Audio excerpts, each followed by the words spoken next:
mesmo assim um tanto ou quanto gigante. Uhum. E eu vou começar, né? Porque na minha Luísa. primeira fala, ai, que bom.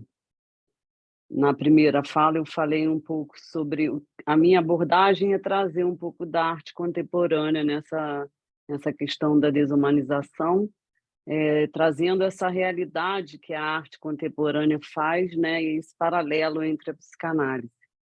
Então hoje eu vou falar um pouco, dando continuidade a isso que eu trouxe, que era a questão inicial do conceito da zona temporária. Eu vou ler aqui o nome do meu trabalho, é um pequeno trabalho e um pequeno texto, só para a gente poder se situar um pouco aqui.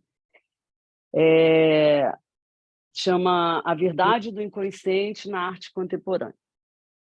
No seminário anterior, abordei o que seria o efeito analítico da arte contemporânea no sujeito. Assim, trouxe o conceito de zona temporária autônoma, que é a TAIS, um fenômeno no qual o escritor subversivo Hacking relata que apenas nomeia esse fenômeno, já existente. Minha percepção é que há realmente uma zona experimentada por cada artista que ouse elucidar a sua arte. Podemos nos reiterar disso quando Lacan propõe: é sempre contra a corrente que a arte tenta operar de novo seu milagre? E que milagre Lacan poderia estar se referindo? E aí, ontem, trocando mais ideias com Sandra, porque a gente acaba tendo aí esse bate-bola, né, Sandra?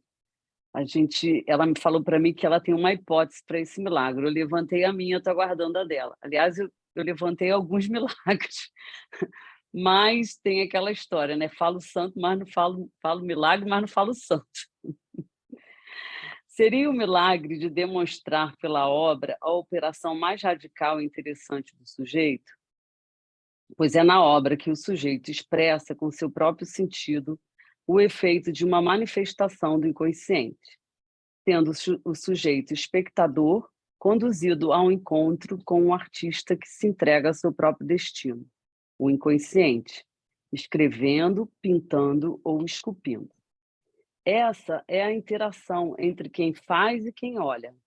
O olhar sempre procura alguém, alguma coisa. Roland Barthes. Sabemos que a arte contemporânea foi produzida a partir da segunda metade do século XX até o século XXI, agora, né? E que surgiu pós-Segunda Guerra Mundial, onde os artistas mostraram-se voltados às verdades do inconsciente e interessados pela reconstrução da sociedade. Bom, a verdade do inconsciente na arte, ela sempre tentou se pronunciar, mas acho que tem essa questão do pós-guerra, né? Quando tem essa possibilidade da reconstrução da sociedade por um evento muito traumático, né? Que é relacionado à guerra. Sobrepõe-se aos costumes e necessidades da produção em massa. Quando surgia um movimento na arte, este revelava-se por meio de variadas linguagens, através da constante experimentação de novas técnicas. A arte contemporânea surge em uma atemporalidade do inconsciente. É essa instância que deflagra a construção da verdade do sujeito em um certo enquadramento da época vivida. Na arte contemporânea, ou seja, o inconsciente, né, está desde já dado para o sujeito, né? Na arte contemporânea, o sujeito se faz acontecimento. O sujeito é ato, é gesto, é movimento que transforma o espaço. Mas só em um depois, nunca antes, só depois que o outro empresta esse gesto, seu olhar, seu corpo. Caminhante, o sujeito é um itinerário fora de mim, nas palavras de Lygia Clark. Lygia Clark, que não se nomeava como artista, e sim como propositora, revoluciona o espaço do museu e principalmente a relação entre espectador e obra de arte, onde a arte não deveria ser apenas observada e contemplada. Em 1960, apresenta sua obra Os Bichos, sua exposição mais importante, onde enfatiza os movimentos. E, em 1963, desenvolveu a arte chamada Caminhando, onde utiliza a banda de Mebs. Nascida em Minas Gerais em 1920 e falecida em abril de 1988, Lígia se tornou um verdadeiro ícone da arte contemporânea. E cito aqui outros artistas, como Elliot Sica e Marina Abramovic. Esses artistas propõem a desmistificação da arte e do artista e a desalienação do espectador, que finalmente compartilha a criação da obra. Na medida em que amplia as possibilidades da percepção sensorial em seus trabalhos, integra o corpo à arte, de forma individual ou coletiva. Finalmente, dedica-se à prática terapêutica. Em 1970, Elliot Sica constrói em seus escritos e em suas obras artísticas um vigoroso pensamento sobre o sujeito e o mundo, que articula de forma única a tradição construtivista à contracultura dessa época. É preciso que haja uma construção incessante de um comum não identitário. E sua obra caracteriza-se por um forte experimentalismo e pela inventividade na busca constante por fundir arte e vida. Sua obra Square oferece ao público um local de experiência imaginativa. O conceito de parangolés, criado pelo artista, é o termo da livre expressão. Inaugura o movimento Tropicália, expressado pela música. E agora eu vou falar da terceira artista, que é a Marina Abramovic. Em 1974, ela realiza uma das suas mais importantes exposições performática, a Ritmo O, o ritmo, né? Ritmo O, ela faz essa inversão aí. Ritmo O, né? Em vez de o ritmo, ela bota ritmo O. Frente à artista, e é bem interessante isso, né? Porque, como ela se expõe aí, né? Como ela interage com o grupo. Aliás, essa mulher é fora de série sobre isso, né? Havia uma mesa com 72 objetos de todo tipo: perfume, rosa, comida, vinho, corrente, tesoura, lâminas e uma arma carregada.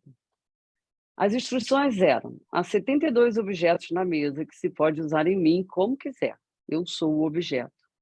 Durante esse período de 6 horas, eu me responsabilizo totalmente. A princípio, as pessoas que interagiam eram super sutis. Brincam com a rosa, passam perfume na artista. Passado algum tempo, iniciou-se um verdadeiro massacre artista. Cenas de violência, como cortes em sua pele, chupam sangue do seu pescoço, cortam suas roupas, espinhos são espetados em sua barriga e a arma foi colocada em sua mão com seu próprio dedo no gatilho. Quando chega a esse extremo, o galerista intervém e tira a arma da cena. Marina foi considerada a avó da arte da performance, e o seu trabalho explora as relações entre o artista e a plateia, os limites do corpo e as possibilidades da mente. Marina, de nacionalidade sérvia, é uma das mais ousadas artistas da contemporaneidade. Sua performance era considerada por muitos como prejudiciais e perigosas. Ela tomava medicação para esquizofrenia e sua rotina de performance durava horas, resultando em queimaduras, feridas, privações e perda da consciência. Utilizava, assim, seu próprio corpo como objeto de experimento. Na arte contemporânea, fala-se muito em desaparecimento ou desmaterialização do objeto, e com isso se perde de vista sua fundamental operação sobre o sujeito. Deslocalização e convocação. O sujeito é deslocado diante do objeto para parecer como efeito do sujeito. É isso que ela experimentava, né, na obra dela. E eu acho que essa condição dela, sempre muito exposta, acho que teve assim, um ponto máximo, né, quando em 2010, no MoMA, e a Marina ainda está viva, né, ela faz um trabalho aí, talvez menos ousado do que antes, mas ela ainda continua a ousar sobre a arte, né? Mas em 2010, no MoMA, em Nova York, a artista inaugura uma exposição chamada O Artista Está Presente. Ela convida os visitantes a encará-la pelo tempo que quiserem em uma exposição silenciosa e estética. No total, ela ficou mais de 700 horas ao longo de 70 dias. Mal comia, bebia pouca água e suportou dores horríveis. Aos 63 anos de idade, mais uma vez, leva seu corpo a uma exaustão. Hoje, se eu não me engano, ela está com 76. Essa foi a maior exposição da artista. 850 mil pessoas passaram pelo evento. E aí eu faço uma pergunta, né? Qual seria a semelhança dessa possibilidade que vocês vão ver agora num pequeno vídeo do qual ela faz essa exposição, né? E qual seria essa semelhança com o set analítico, onde a presença do analista se faz no encontro do sujeito com o outro? Essa presença do corpo do analista, essa linguagem que não é a fala, quais seriam esses afetos causados e transferências estabelecidas no registro do imaginário? O ponto mais emocionante dessa exposição dela, que chama O Artista Está Presente, é quando aparece de surpresa o seu ex-marido, o Lai, que durante muito tempo acompanhou ela, e aí eles resolvem se separar de uma forma assim bem curiosa também, que acho que vai dar para ler aí no vídeo. É um encontro marcante que, através do olhar, se fez presença de uma forma única. Daí a potência da presença do corpo para a convocação do olhar. O sujeito do inconsciente, diz Lacan, se engaxa no corpo e se propulsiona no corpo do outro, diríamos, para nos atingir no nosso. E é nesse momento que o olhar se prolonga no toque das mãos. Vou pedir para Alexandre passar o vídeo, que é bem interessante para vocês conhecerem um pouco aí da Marina, quem não conhece, né? Esse trabalho dela que foi, digamos, o mais evidente, né? O mais assim, enfático. Alexandre, por favor. Está aparecendo uma tela preta? Tá.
Just guessing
Que coisa linda! É muito interessante isso. E é realmente, alguém perguntou aí no chat, ele realmente move um processo sobre as obras, porque eles fizeram durante muitos anos as obras juntos, né? Eles tem uma obra deles até que ele aponta uma flecha para ela e ficam horas parados. Então ele participava. E dizem que a separação o tempo todo nessa coisa da exposição muito do corpo. E dizem que eles se separam por isso, porque ele não aguenta essa consagração dela tão grande e ele fica meio para trás, né?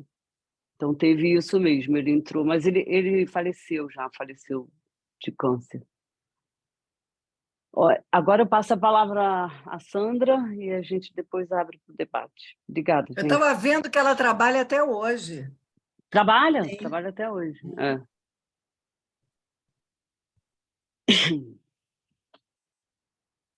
Olha, gente, eu não sei se vocês estão me vendo, mas eu acho que estão me ouvindo.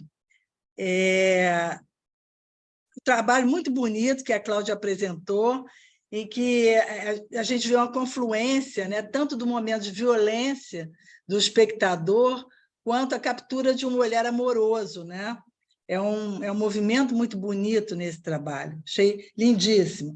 E eu queria trazer uma continuação da minha pesquisa, porque esse tema é particularmente, vamos dizer assim, de todos os temas das cirandas que nós apresentamos, esse eu acho o tema mais instigante, mais difícil de trabalharmos. E eu estou procurando uma articulação com a violência, não é? O trabalho é Narcisismo e Violência Contemporânea, Sociedade de Exibição e do Desassossego, aqui homenageando Pessoa. Continuando a reflexão que trouxemos anteriormente, destacamos a pergunta que ilumina nossa investigação. Existem fatores no nosso tempo que podem ampliar algumas das condições do sujeito? Por exemplo, o narcisismo. Isso eu peguei em Freud, porque Freud coloca, ali em Introdução ao Narcisismo, Freud vai colocar que algumas situações podem produzir um avanço narcísico. Ele cita ali a idade avançada, a doença grave, inclusive cita um poema de Heine, né, falando sobre a dor de dente, né? O meu molar, quando o mundo inteiro gira em torno do meu molar, não é? Quer dizer, em certas situações, como é que o narcisismo pode se tornar um pouco mais robusto? E eu estou fazendo uma licença poética de estender o conceito para perguntar se existiriam também fatores no nosso tempo que exacerbariam o narcisismo. Para nós, o narcisismo é um conceito, mas qual será o lugar e o estatuto da violência na psicanálise? Será um sintoma?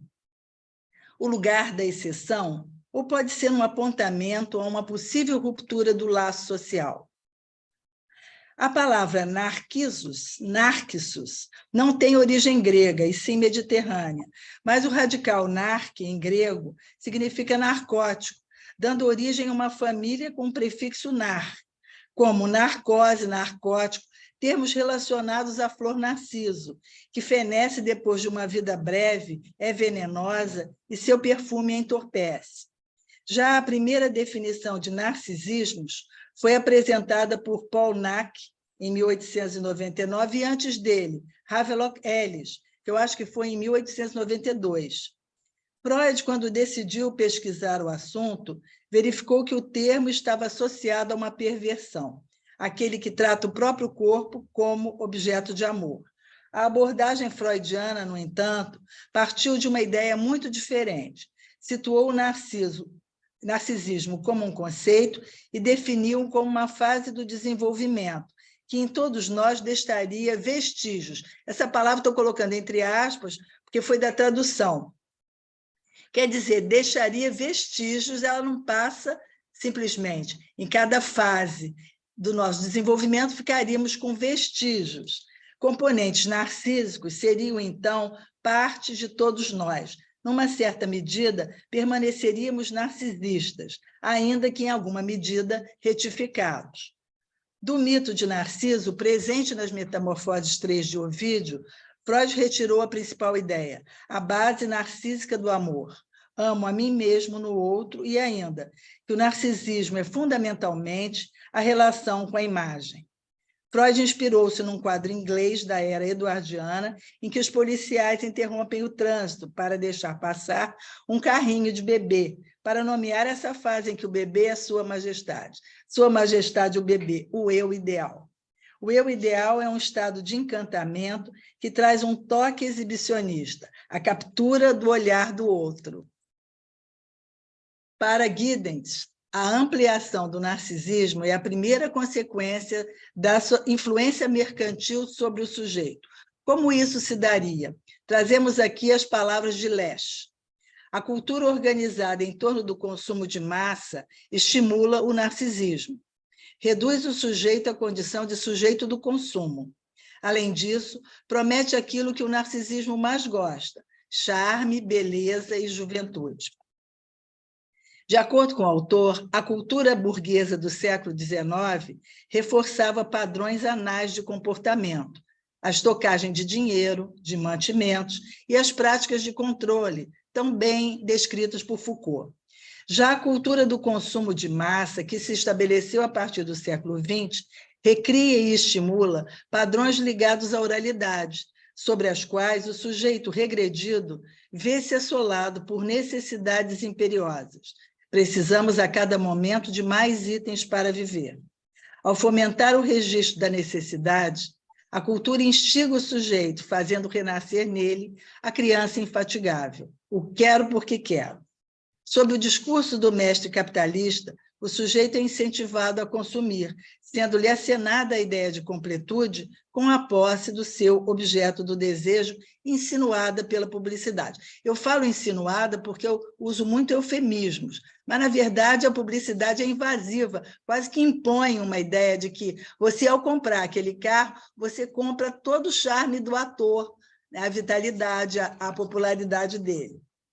Outro segmento também inflacionado é a dimensão da imagem. São muitos os recursos tecnológicos que contribuem para a autoexposição do sujeito a todos os bens de consumo e serviços que desejar, para aprimorar e retocar sua imagem, deixando-a alinhada com a imagem que lhe demanda o mercado. Lembramos aqui a advertência de Lacan, ainda no seminário 7, sobre a via americana, a promessa de todos os bens como possíveis, se não hoje, certamente amanhã. Essa condição fragiliza a dimensão do desejo, que precisa da falta para se constituir, e, além disso, reduzindo significativamente a dimensão da impossibilidade, ampliou imensamente a dimensão da impotência. Se tudo é possível, eu é que não consigo. Então, essa marca é muito presente nas depressões, sobretudo na juventude, observe. A própria cultura do consumo que promove a caça ao mais gozar. Chamado por Millet, já em 1989, gozar como um louco. Ele usou a expressão jouer comme un fou. E Melman usou gozar a qualquer preço, jouer à tout prix, que hoje encontramos na clínica do excesso. Quer dizer, seja com a expressão dele, de Millet ou de Melman, gozar como um louco, gozar além da conta, a clínica do excesso. A lógica desse discurso, como já mencionamos, apoia-se na insaciabilidade. Nunca temos o bastante. A cultura contemporânea, ao enfatizar o imaginário, potencializa o eu como instância do espetáculo. É grande a exibição na vida real e nas redes sociais, de encenações e personas, configurando o gozo no excesso. Agora, eu também, modestamente, vou contribuir com uma expressão como os meus colegas. Eu vou usar a expressão a ânsia em gozar. A ânsia em gozar que joga o sujeito sem freios à vizinhança da morte. O imperativo do gozo aspira chegar à última fronteira que vai levá-lo, talvez, ao máximo da satisfação. Sobreviver por um triz, escapar e, mais ainda, ter uma grande história para contar. Bater às portas da morte e voltar. Qual poderia ser a relação entre o narcisismo, a exibição de gozo e a violência sugerida no título desse trabalho? Agora, eu não sei, eu vou ler rapidamente aqui uma formulação de Lacan, só para destacar. Lacan, em fase preliminar de seu percurso, renomeia o narcisismo freudiano como estádio do espelho, momento da constituição do sujeito a partir da relação com a imagem de seu corpo.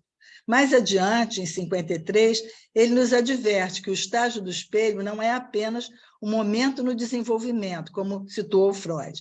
Tem uma função exemplar, explica Lacan. O eu formado através da imagem é o eu ideal, ou seja, é a imagem que dá ao corpo sua unidade, gerando um momento de júbilo. A percepção de sua imagem unificada proporciona ao ínfans uma antecipação de sua potência a partir de uma miragem. Um gozo narcísico, o eu jubilatório é o eu pleno, triunfante, que vive um momento fugaz de poder, mas este momento, ainda que fugaz, captura o sujeito por vir. O gozo imaginário corresponde ao primeiro entre os 6 paradigmas do gozo descritos por Miller. Nessa dimensão, explica o autor, o gozo não procede do sujeito, ele diz respeito ao eu, moi, como instância imaginária. É aqui que a gente encontra o livro da Elizabeth Roudinesco, O Eu Soberano. Está se referindo a essa instância imaginária, e não ao sujeito, e sim ao eu como instância imaginária. Essa modalidade refere-se ao eu fora da dimensão simbólica. Na descrição de Lacan, esse gozo é permanente, estagnante e inerte.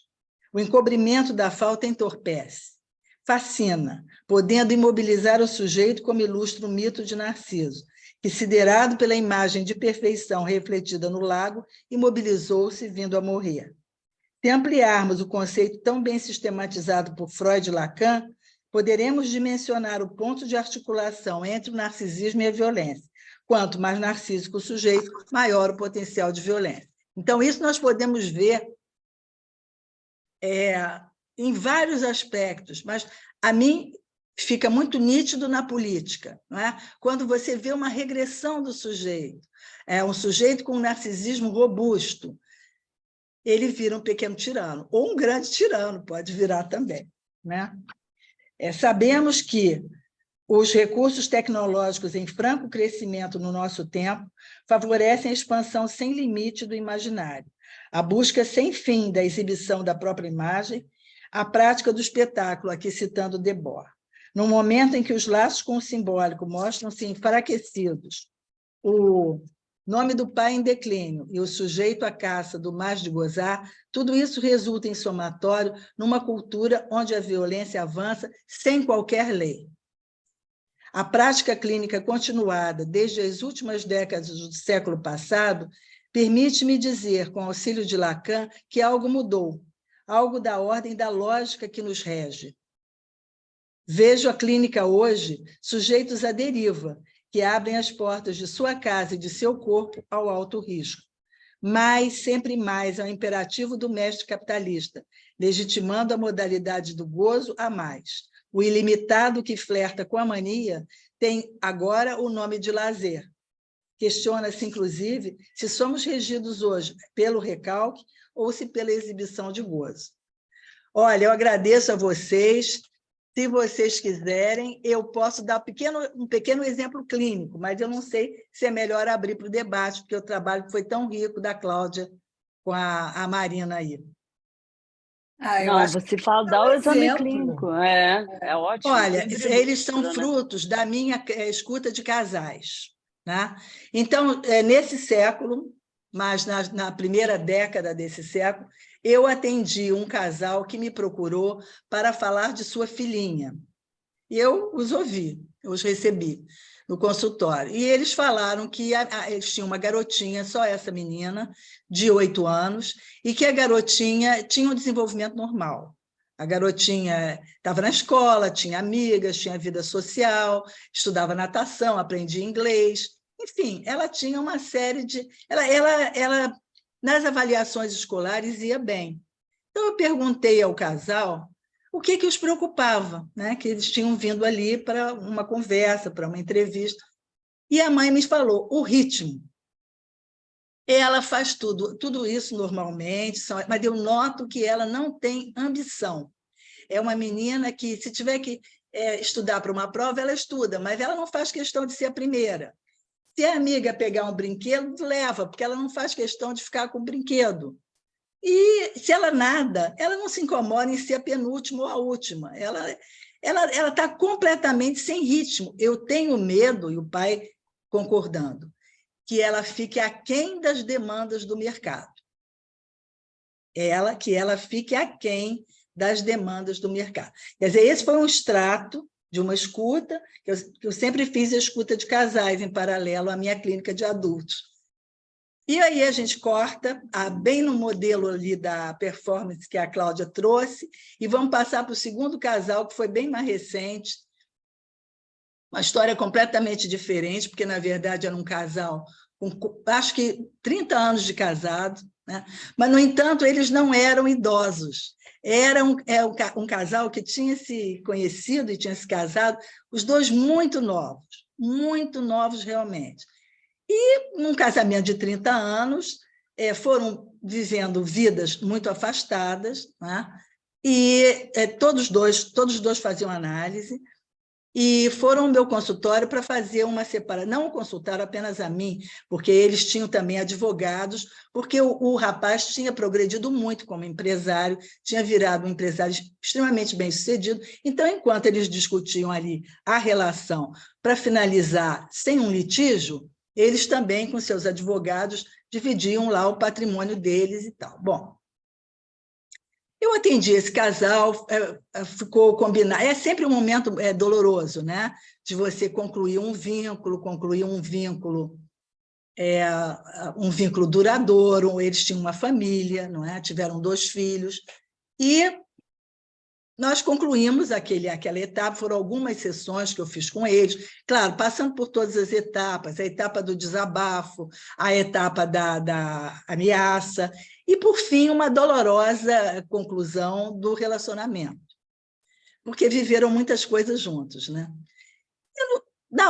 Antes um pouco de concluirmos a sessão, o pai faz um movimento assim brusco na minha direção, e porque casais, às vezes, eles terminam em locais separados, às vezes começam juntinhos no divã e depois cada um num canto. Ele se virou para mim e disse: pois é, eu criei 2 filhos que não olham para ninguém, que seguem a vida em frente.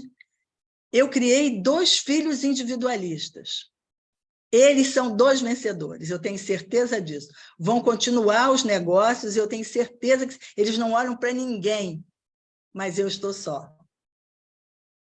Então, esse é o segundo recorte clínico que eu trago dessa situação assim, quer dizer, um casal querendo preparar a filhinha para o mercado, atropelando talvez até o ritmo da menina, que eu atendi algumas vezes para justamente localizar essa questão de que cada sujeito tem o seu próprio ritmo e o sujeito encontra o seu caminho, né? Se for deixado livre para desejar. Agora, o segundo casal, ele deu essa educação ao filho, e ele realmente admite que o filho vai ser um vencedor, os filhos serão vencedores, mas ele está completamente sozinho. Na hora de desfazer o casamento, ele ficou completamente só.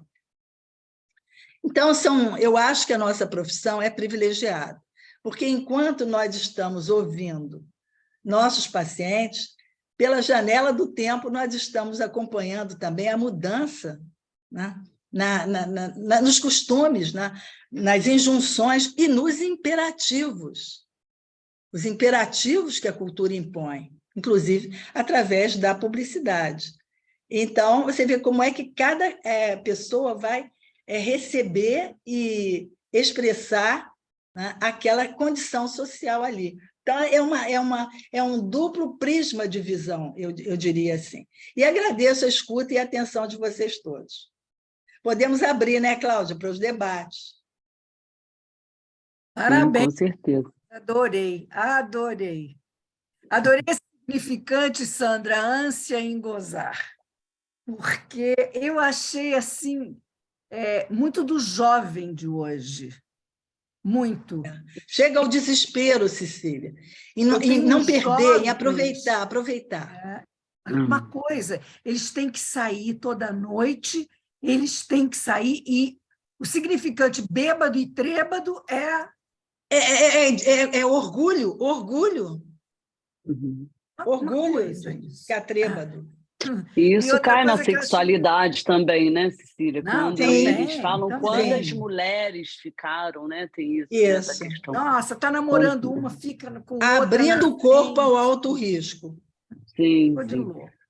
O Mas outra beijo a coisa que eu achei 3, a 4. interessante também, e aí tem a ver comigo, é que eu tenho uma mãe de 93 anos e essa questão do narcisismo, porque a minha mãe é outra pessoa aos 93 anos, é outra mãe que eu tenho. A minha mãe era a coisa mais, assim, das melhores mães que vocês podem imaginar em relação aos filhos, escutando os filhos, mas ao mesmo tempo respeitando. Hoje em dia, ela não nos escuta por nada. Ela quer o tempo todo falar dela. Se eu chego dizendo que o meu dedo está doendo, mas o dedo dela dói 5 vezes mais. Ela nem escuta do meu dedo, ela já está falando da perna dela, ou do joelho, ou do não sei o quê. Se eu digo, olha, minha viagem foi maravilhosa. Mas eu fiz uma viagem que ainda foi mais interessante que a sua. Eu fico tão perplexa desta mudança da idade avançada. E olha que coisa curiosa, à medida que, vamos dizer assim, a vida vai ficando mais circunscrita, mais restrita, Ela o vai eu, se o eu o eu vai se cresce. circunscrevendo É, também. a ideia que eu leio em Freud, na introdução ao narcisismo, essa possibilidade, e a gente vê numa clínica, não é, Cecília? E na família, claro. A Annie Ernaux tem uma passagem que ela fala sobre isso, né? Sobre a questão daquilo que ela quer viver agora, né? Como se fosse uma condição única, porque ela sabe que daqui para frente ela não vai ter mais nada, né? Então é como se você estivesse ali enxugando todas as possibilidades no presente, né? Eu acho que Que isso você vê pode. muito nos jovens, né? Essa tribo chamada agora os inimigos do fim, né?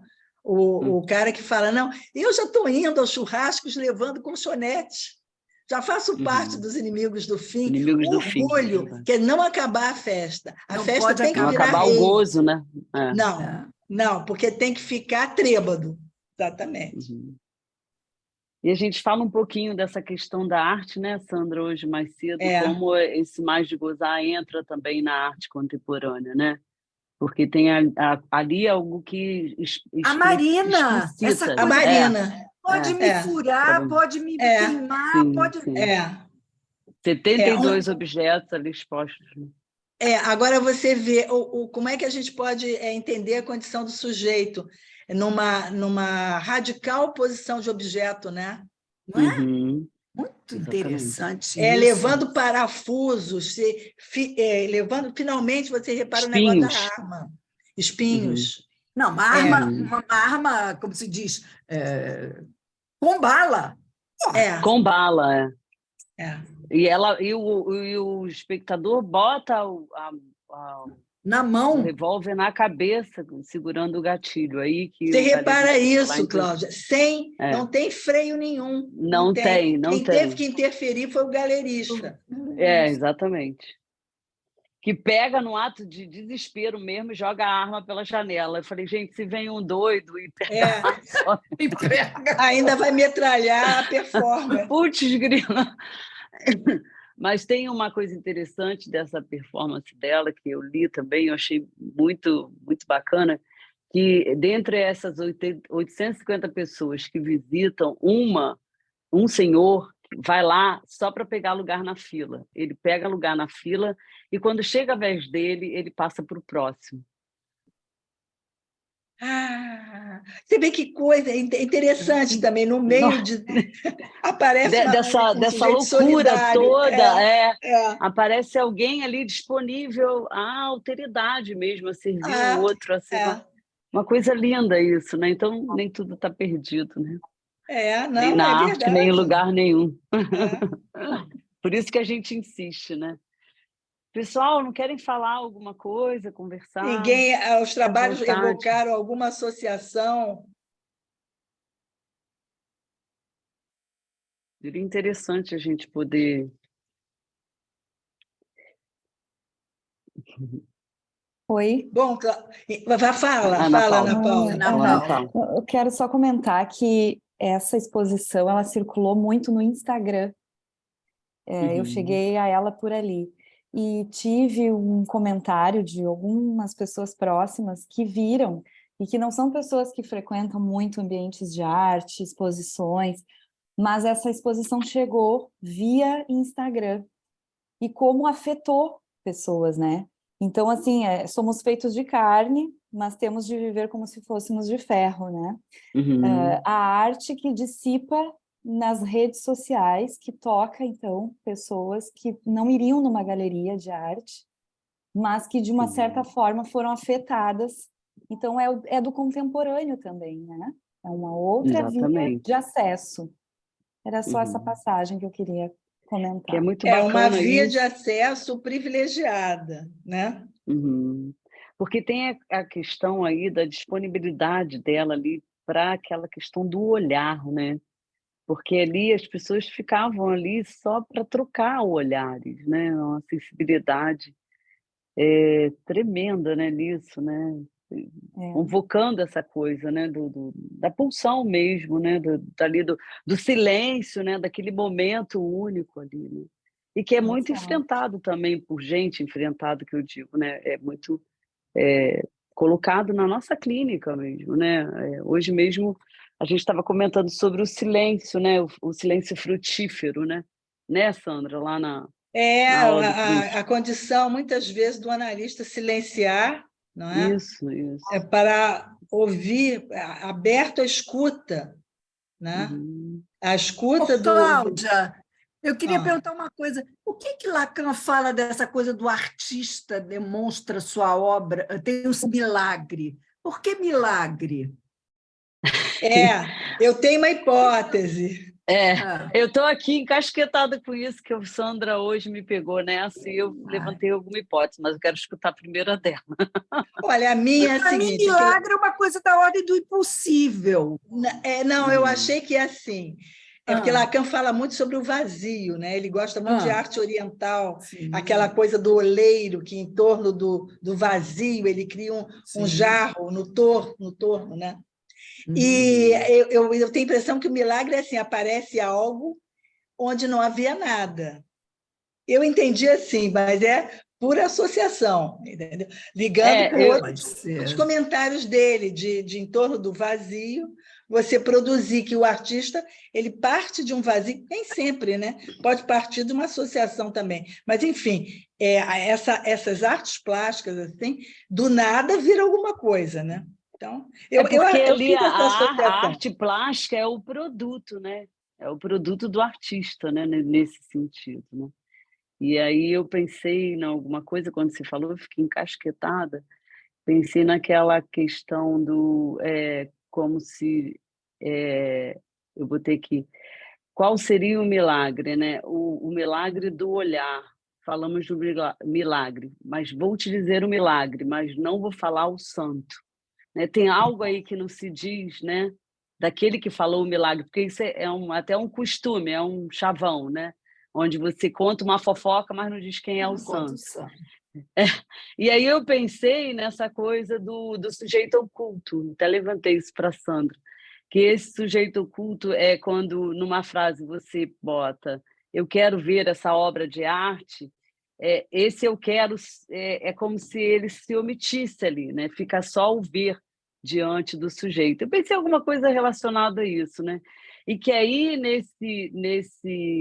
nessa questão do eu quero, estaria ligado ao eu do inconsciente, ao Boá. E o G, o inconsciente, ficaria na opção de ver. Não sei se foi algumas coisas que eu pensei. Ver seria a possibilidade desse milagre, né? Desse milagre em ver alguma coisa ali já no sentido do produto final da obra de arte.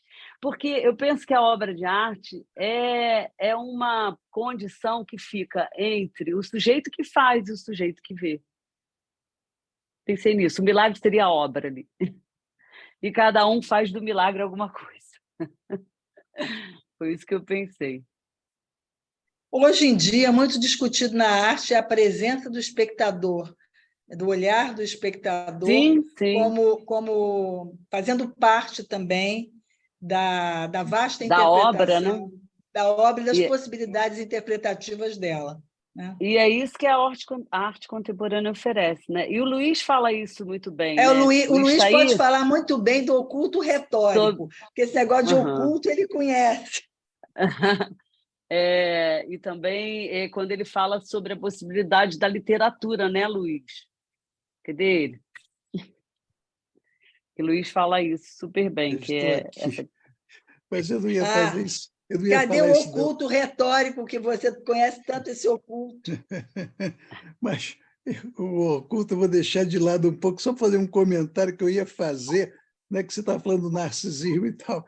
Aí, hoje em dia, a mídia, a tela está proibindo, né, você ficar botando fotografia desses matadores, essa turma, né, porque isso tem um gozo narcísico que eu tive um ano convivendo com aquele senhor que, né, cumpriu 15 anos na tranca, né? Dos 56 a que foi condenado. Mas o mais interessante era a posição narcísica dele, porque você imagina, um cara que tem aquela história, e socialmente ele é mal visto, etc. Né? Mas aí depende de quem está olhando, porque ele contava umas passagens, isso já lá no final, né? Ele contava umas passagens interessantes. 2 filhos dele naturalmente estavam cumprindo pena lá em Bangu, onde ele tinha cumprido também essa coisa, né? Bom, ele ia lá, mas era uma emoção para ele. Você vai dizer, por quê? Porque os que conheciam ele valorizavam o filho, você é filho de um homem que fez alguma coisa. Foi um bandido de mais alto padrão. Era uma coisa que você não acredita que fora dali você fosse apreciar, né? Mas ele se sentia muito bem como um Honrado. bandido famoso, né? E como um bandido famoso, principalmente dentro do presídio. Os 2 Não filhos só dele... isso, ele quis participar da noite de autógrafos. Estava lá na travessa, na noite de autógrafos, se achava coautor, participou da obra de arte também. Foi uma luta para convencê-lo, né, de que ele não era autor, mas ele dizia que ele era autor. Você vê Ele queria o nome dos ar. 3 na frente, né? E eu até disse para minha amiga Alba, coitada, que faleceu, né?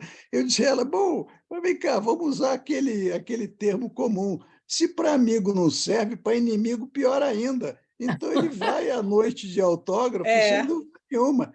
Tanto que nós até, né, foi uma coisa interessante, porque nós não fizemos na travessa do shopping center com medo que a galera que ele fosse levar houvesse problema com a segurança, né? Então, nós fizemos na de rua. Na Ipanema, Na de Ipanema. Mas o interessante era isso, você viu? Tem fotografia para tudo que é lado, nós 3.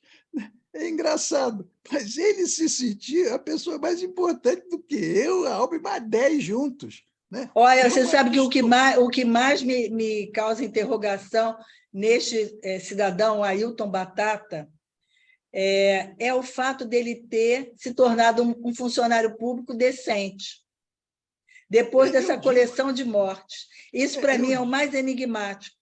Eu, quando fiz o pós-fácil do livro, eu disse até que ele tinha saído de uma posição, né, para outra. Ele passou a ser um homem que contribuiu para a ciência. Isso, para ele, era de uma importância transcendental, né? Que, de fato, era. Porque ele contribuiu com a arte também, né?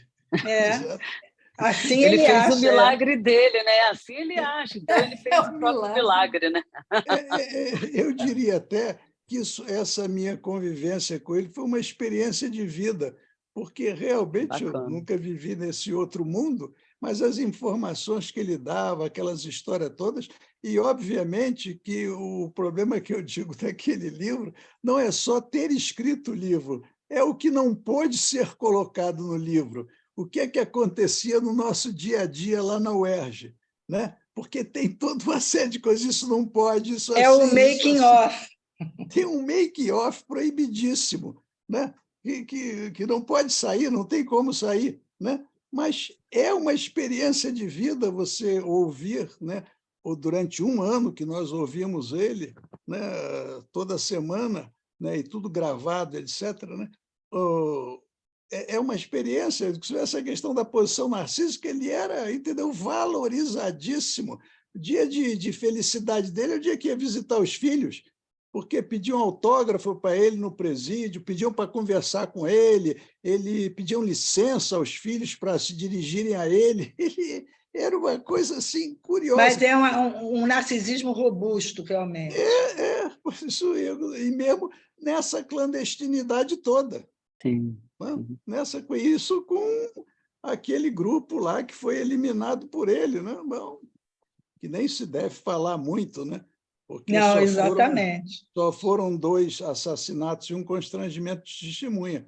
Isso tudo gerou 56 anos, blá, blá, blá, que depois caíram para 15, e ele hoje continua em liberdade condicional, mas é funcionário exemplar da prefeitura. E todas as assistentes sociais querem levá-lo, porque ele, aquele discurso dele, aquele trânsito todo que ele tem, ele consegue que aqueles pobres lá, moradores de rua e tal, que estão lá nas praças, o ouçam e o atendam. Ele é muito disputado para ir nas noites com as assistentes sociais, pelo trânsito que ele tem com esse pessoal. Né? É curioso, você vê, ele se tornou uma pessoa importante, é um funcionário, coitado da prefeitura. Ele pôde, de alguma forma, fazer bom uso disso aí, né? Pela forma que ele tratou isso e pôde traduzir, né? O próprio depoimento, né? Deles conosco é a coisa do falar, né? Na psicanálise não precisa se Sim, falar. sim, A solução para o mundo psíquico do sujeito só pode ser através do discurso. Através e aquele da fala. discurso todo dele, ele teve digamos, uma função terapêutica. Né? Sim, sim. É muito interessante. Uma função artística também, que virou livro, sim, né? Claro, então aí vira literatura e aí ele passou a se sentir mais importante ainda depois do livro.